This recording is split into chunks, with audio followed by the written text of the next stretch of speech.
Igbo bụ Igbo ndewonu. Asị m nke onye chi na zere ma nze zerekwa ibe ya.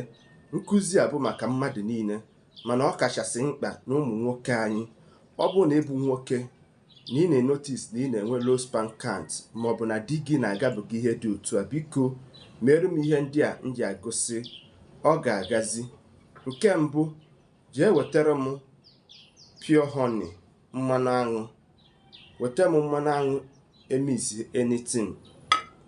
Nke na-esote, jee weta m pick of your choice, any liquid of pick of your choice. Ajọs mee gịnị, wepụ nke lebel ya nwa ka ọ ghara ịdị ka ọ nke kachasị. Any pick of your choice wetara nye.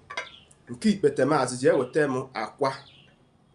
Ọ bụrụ na ị ga-afụnwu m local egg, ọ dịkwa mma, mana ọ bụrụ na ịfụhụnye because of ebe ị nọ, weta m any egg of your choice. Then ọ bụrụ na ị wetara m ihe ndị a, ka ị ga-esi wee mee ya. Ịsara m akwa, ịkụwara ya. Ihe anyị need bụ the yolk. Omi akwa ka anyị need. Then ime gịnị, itinye nye na ya grass tumbler. Then iwetara m gịnị, iwetara m pik, kpọfuo ya, ịkwa ya pik. Then iwetara m mmanụ aṅụ, just 3 tablespoons. Imisie ha niile together. Then ime gịnị, ịṅụarụ ya. Ị ga na-emere ya dịka nwoke ka o nwee ike inyere aka bunite ihe ị ga-amụ nwa, ka o zuo oke, ka ọ dị rich, ka ọ dị fertile.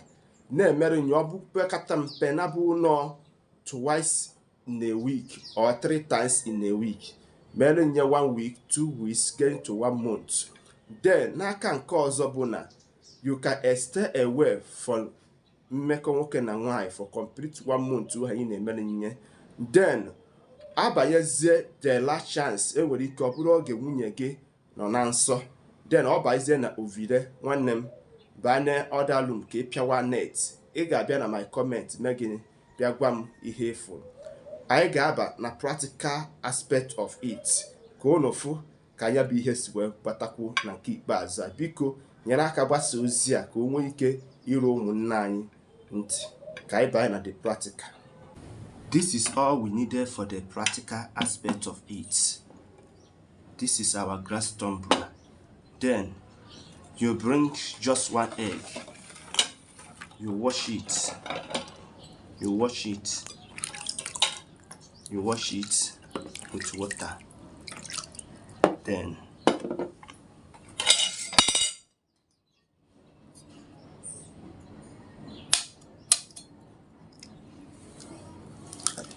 you see it.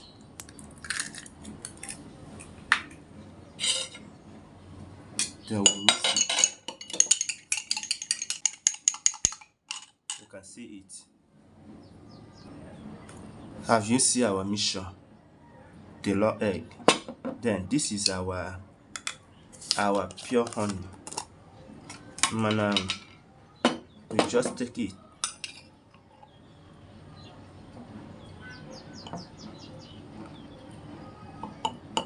One,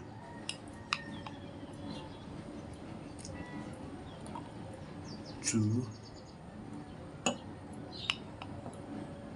3 tablespoons.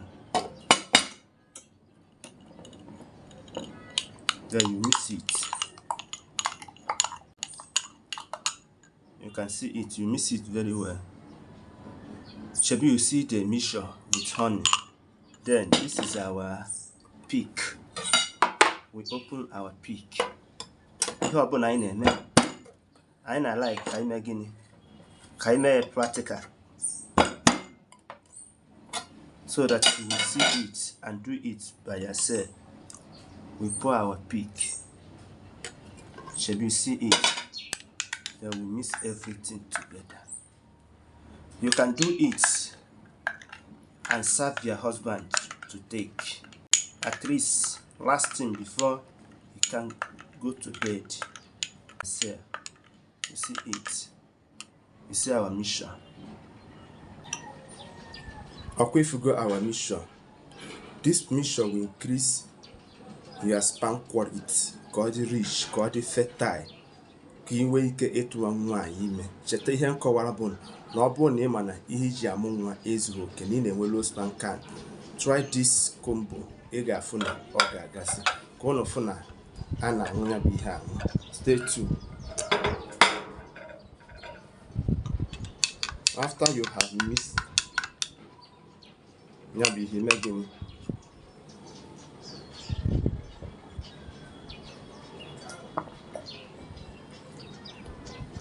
Very sweet. Try this at least 3 times or twice in a week. Mee ya 2 weeks to 1 month. Bịa na my comment ka ị gwa m ihe efu. Aka m bụ nwanne unu nwoke bụ Maazi-UC. Cheta na ndị Igbo si na ọ bụ na ọnwụ egburu onye eji wee chụọ aja, unu ma na emesịa ọ ga-ebu ome. Igbo bụ Igbo, asị m ndewo.